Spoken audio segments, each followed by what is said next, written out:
Grüß Gott, ihr lieben Leidl, wir haben euch was gebracht, was wir uns in der Fremdtraust zusammen haben gemacht. Es ist ein neues Liedl mit einem frischen Humor. Es klingt am Jahr beim Singen ganz bayerisch ins Ohr. Überall ist uns gut gegangen, nur eines gefehlt hat mir. Das war das Gute, das sinnige, geschmackige, ewige, bayerische Bier. Das war das Gute, das sinnige, geschmackige, ewige, bayerische Bier.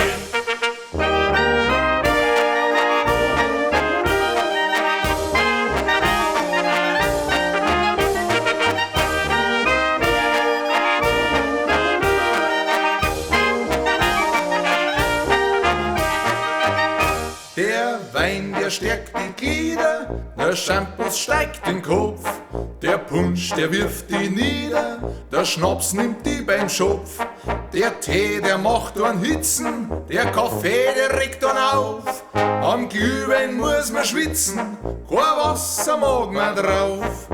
Auf alle die Getränke recht gern verzichten wir.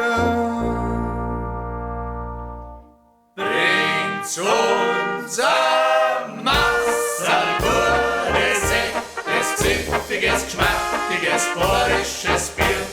Bringt's unser Masserl gutes Sekt, das zünftiges, geschmackiges, bayerisches Bier.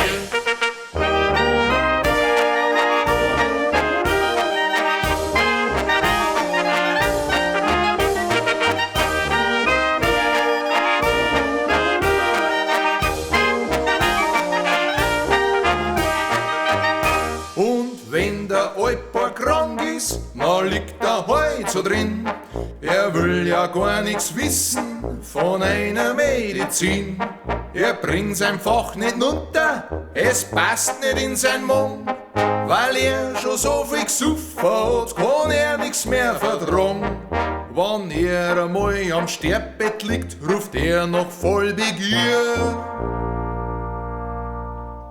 Bringt's mir einen halben Eimer gutes Sekt, das zünftiges, geschmackiges, bayerisches